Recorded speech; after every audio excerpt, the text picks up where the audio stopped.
ኢምፕላንት የትኞቹ ሰዎች ናቸው ካንዲዴት ወይስ ደግሞ የትኞቹ ሰዎች ኢምፕላንትን ማድረግ ይችላሉ ቢለው እጅግ በጣም መታወቅ ያለበት ነው። ምክንያቱም ኢምፕላንት ወይም ደግሞ ጥርስን ያለ ደጋፊ መትከል የሎንግ ተርም ኢንቨስትመንት ነው። ያ ማለት ምን ማለት ነው? ኢምፕላንት ስታሰሩ ወጪ ታወጣላችሁ። ስለዚህ ኢምፕላንቱ በጣም ለረጅም ጊዜ እንዲቆይላችሁ የመጀመሪያው እናንተ ካንዲዴት መሆናችሁ ወይም ደግሞ ለዛ ሕክምና ብቁ መሆናችሁ መረጋገጥ መቻል አለበት። እንደዚሁም ደግሞ ኬር ወይም ደግሞ ከተሰራላችሁ በኋላ የሚሰጠው አፍተር ኬር በጣም እጅግ ወሳኝነት አለው። አንድ ሰው እድሜው ከ18 ዓመት በላይ ከሆነ ኢምፕላንትን ማሰራት ይችላል። በተለይ እነዚህ ሌሎች የጤና ችግሮች ከሌሉበት እንደዚሁም ደግሞ ሌሎች የጨረር እንዲሁም ደግሞ የኬሞቴራፒ ሕክምና እያደረገ ካልሆነ አንድ ሰው እድሜው ከ18 ዓመት በላይ ከሆነ ኢምፕላንትን ማሰራት ይችላል። እንደዚሁም ደግሞ የስኳር ህመም ኖሯቸው እንደዚሁም ደግሞ በቁጥጥር ውስጥ ያልገባ የስኳር ህመም ያላቸው ሰዎች የኢምፕላንት ሕክምና ካንዲዴት አይደሉም። ምክንያቱም በቀላሉ ኢምፕላንቱ ፌል ሊያደርግባቸው ይችላል። እንደዚሁም ደግሞ የስኳር ቁጥጥራቸው በጣም ደካማ እንደዚሁም የሚዋዥቅ ከሆነ በቀላሉ ኢምፕላንቱ ጉዳት ሊደርስበትና ፌል ሊያደርግ ይችላል። ስለዚህ ኢምፕላንት እንደዚሁ የስኳር ህመም ያለባቸው ሰዎች ሆነው ጥሩ ቁጥጥር የሌላቸው ሰዎች ኢምፕላንትን ባያደርጉ ይመከራል። እንደዚሁም ደግሞ ሌላው የአጥንት መሳሳት ወይም ደግሞ ኦስቲዮፖሮሲስ ብለን የምንጠራው የጤና ችግር ያለባቸው ሰዎች ኢምፕላንትን ባያደርጉ ይመከራል። በተለይ ሴቶች እንዲሁም ደግሞ እድሜያቸው ከ50 ዓመት በላይ የሆኑ ሴቶች የኦስቲዮፖሮሲስ ችግር ሊገጥማቸው ይችላል። ስለዚህ በተለይ አንድ ሰው ኢምፕላንት ከማሰራቱ በፊት የሲቲ ስካን ወይም ደግሞ ሲቢሲቲ ብለን የምንጠራው የስካን አይነት ወይም ደግሞ የራጅ አይነት ምርመራ እጅግ በጣም አስፈላጊ ነው። ምክንያቱም በዚህ የራጅ ምርመራ የአጥንቱን ኳሊቲ ወይም ደግሞ አጥንቱ የመሸከም ሂደቱን ማወቅ የምንችልበት የምርመራ አይነት ነው። ስለዚህ ሲቢሲቲ ወይም ደግሞ ሲቲ ስካን ማንበብ የማይችል ሐኪም ጋም ማሰራታችሁ ሌላ ችግር ሊገጥማችሁ ይችላል። ምክንያቱም ከምንጠቀማቸው ነገሮች መካከል አንዱ የቦን ኳሊቲያችሁን የምናውቀው በሲቲ ስካን ወይም ደግሞ ሲቢሲቲ በማንበብ ነው። ስለዚህ ሐኪማችሁ ከእናንተ ጋር በሚኖረው ኮንሰልቴሽን ይህን መኖሩን ማረጋገጥ በጣም እጅግ አስፈላጊ ነው።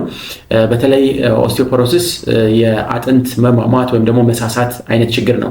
እነዚህ ችግሮች አጥንቱ ከኢምፕላንቱ ጋር ያለውን ኢንቴግሬሽን ወይም ደግሞ አብሮ የመቆየት ሂደት የሚረብሽ እንደዚሁም ደግሞ ኢምፕላንቱ በቀላሉ ፌል ሊያደርግ የሚችል ነው። ሌላው ደግሞ ህፃናት ወይም ደግሞ እድሜያቸው ከ18 ዓመት በታች የሆኑ ልጆች ኢምፕላንትን ማድረግ የለባቸውም። ይሄ በተለይ ኢምፕላንት ብለን የምንጠራው ነገር ወይም ደግሞ ማቴሪያል አጥንት ውስጥ የሚገባ ቲታኒየም የተሰኘ ስክሩ ወይም ደግሞ ብረት ነው። ይሄ ቲታኒየም ወይም ደግሞ ብረት ባዮኮምፓተብል ነው። ያ ማለት ምን ማለት ነው? ምንም አይነት ሰውነት ውስጥ ሪያክሽን የሚፈጥረው ነገር አይኖርም። አንዴ ከገባ በኋላ ከአጥንቱ ጋር የመዋሃድ ባህሪ ያሳያል። ስለዚህ እነዚህ ልጆች በተለይ እድሜያቸው ከ18 ዓመት በታች የሆኑ ልጆች ታዳጊዎች ናቸው ወይም ደግሞ አጥንታቸው ያድጋል። ስለዚህ የቀበርነው ስክሩ ወይም ደግሞ ቲታኒየም ሙሉ ለሙሉ ይቀበርብናል ወይም ደግሞ ክራውኑን ለመቀበል ከላይ የምናደርገው የኮኔክተር ወይም ደግሞ የብረት ክፍል በአጥንቱ ወይም ደግሞ በሚያድገው አጥንት ሊሸፈንብን ይችላል።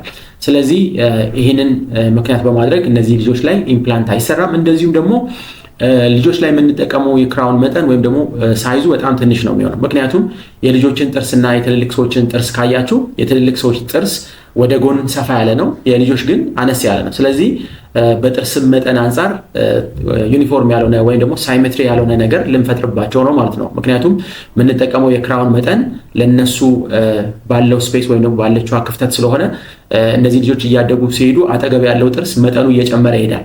ስለዚህ በሁለቱ ጥርሶች መካከል ወይም ደግሞ በኢምፕላንቱና በተፈጥሮ ጥርሶች መካከል ልዩነት ሊመጣ ነው ማለት ነው። ስለዚህ ይህንንም አቮይድ ለማድረግ ኢምፕላንት እነዚህ ልጆች ላይ አንሰራም።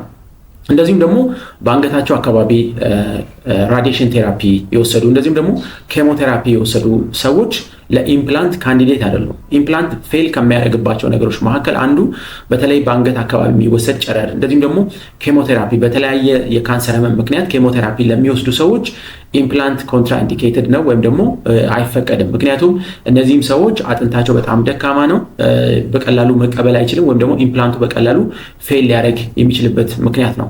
ሌላው ደግሞ ኢምፕላንት መደረግ የሌለበት ሲጋራ የሚያጨሱ ሰዎች ናቸው። ሲጋራ በነገራችን ላይ ኢምፕላንትን ፌል ከሚያስደርጉ ነገሮች መካከል የመጀመሪያው ነው። ኢምፕላንት ፌል ከሚያደርግባቸው ነገሮች አንዱ ሲጋራ ማጨስ ነው። ሲጋራ ማጨስ አንደኛ የአፋችንን የባክቴሪያ ስብጥር ይቀይረዋል። እንደዚሁም ደግሞ የአፋችን ቁስለቶች በቀላሉ እንዳይድኑ እንዳያገግሙ ያደርጋል። እንደዚሁም ደግሞ ሲጋራ ውስጡ ኒኮቲን አለው። እንደዚሁም ደግሞ የተለያዩ ቫሶ ኮንስትሪክተሮች ወይም ደግሞ የደም ቧንቧን በጣም የሚያጠቡ ፕሮዳክቶች ውስጡ አሉት። እነዚህ ፕሮዳክቶች በቀላሉ ወደ አጥንቱ ወይም ደግሞ ወደ ኢምፕላንቱ የሚሄደውን የደም ፍሰት ወይም ደግሞ በቀላሉ ኢምፕላንቱ ከአጥንቱ ጋር ኢንተግሬት እንዳያደርግ አፌክት የሚያደርግ ወይም ደግሞ ተጽዕኖ የሚያሳድር ኢንግሪዲየንቶች አሉ ሲጋራ። ስለዚህ ሲጋራም የሚያጨስ ሰው ኢምፕላንቱ ፌል ያደርግበታል። ስለዚህ ለእነዚህም ሰዎች ኢምፕላንት ኮንትራኢንዲኬትድ ነው ወይም ደግሞ የተፈቀደ አይደለም። እንደዚሁም ደግሞ በተለይ የአፍ ንጽህናቸው በጣም ደካማ የሆኑ ሰዎች ለኢምፕላንት ካንዲዴት አይደሉም። ምክንያቱም ቀደም እንዳልኳችሁ ኢምፕላንት የተቀበረው ስክሩ ወይም ደግሞ ቲታኒየም ከአጥንቱ ጋር ወይም ደግሞ ከመንጋጋ አጥንቱ ጋር ኢንተግሬት ያደርጋል። ምንም አይነት ንቅናቄ አይፈጥርም። ነገር ግን ንጹህ የሆነ ኤንቫይሮንመንት ከሌለ ወይም ደግሞ አፍ ንጽህና በጣም ደካማ ከሆነ በቀላሉ በአጥንቱና በኢምፕላንቱ መሃል ቆሻሻ እየሰረገ እየገባ እንደዚሁም ባክቴሪያዎች እዛ እየገቡ ፔሪ ኢምፕላንታይተስ ብለን የምንጠራው ኮምፕሊኬሽን ይከሰታል። ይሄ በኢምፕላንቱ ዙሪያ የሚከሰት ብግነት ነው። ያ በቀላሉ አጥንቱ እየሸሸ እንዲሄድ ኢምፕላንቱ እየተንቀሳቀሰ እንዲመጣ እንደዚሁም ደግሞ በተጨማሪ አጥንቱ ዙሪያ ያለው ድድ መጠኑ እየቀነሰ ወይም ደግሞ እየሸሸ እንዲሄድ በማድረግ ኢምፕላንቱ እንዲጋለጥ ያደርጋል። ስለዚህ እነዚህም ችግር ያለባቸው ሰዎች ወይም ደግሞ የአፍ ንጽህናቸው ደካማ የሆኑ ሰዎች ኢምፕላንት ባያደርጉ ይመከራል። ሁልጊዜም ኢምፕላንት አንድ ሰው ለማስደረግ ሲመጣ ክሊኒክ ማወቅ ያለባቸው ነገሮች አሉ። የመጀመሪያው ከሐኪሞቻችሁ ጋር ጥሩ የሆነ ኮንሰልቴሽን ያስፈልጋል። ይሄ ኮንሰልቴሽን አንደኛ ኢምፕላንት ምን አይነት ነገር እንደሆነ እንደዚሁም ደግሞ ምን አይነት የተሻሉ ነገሮች ከአርቲፊሻል ጥርሶች እንዳሉት እንደዚሁም ደግሞ ለኢምፕላንት የሚያስፈልጉ ምርመራዎች በጣም እጅግ ወሳኝነት አላቸው። የደም ምርመራዎች፣ የሲቲ ስካን ምርመራዎች በእጅጉን አስፈላጊዎች ናቸው። እነዚህ ነገሮች ሳይደረጉ የሚሰራ ኢምፕላንት ፌል የማድረግ እድሉ በጣም ሰፊ ነው። ስለዚህ እንደዚሁም ደግሞ በተጨማሪም ከሐኪማችሁ ጋር መነጋገር ያለባችሁ ከዚህ በፊት የተሰሩ ስራዎች እንደዚሁም ደግሞ ከዚህ በፊት የተሰሩ ሰክሰስፉል የሆኑ ስራዎችን ምንም ኤዲት ያልተደረገ ማየት ይኖርባችኋል። እነዚህ በጣም እጅግ አስፈላጊ ናቸው። ምክንያቱም ቅድም እንዳልኳችሁ በቀላሉ እናንተ መረዳት የምችሉት ወይም ደግሞ ማወቅ የምችሏቸው ነገሮች እነዚህ ናቸው። ስለዚህ እነዚህ ነገሮች ወይም ደግሞ እነዚህ ቤዚክ ነገሮች ባልተሟሉበት ኢምፕላንትን መሰራት በቀላሉ ኢምፕላንታችሁ ፌል እንዲያደርግ ያደርጋል።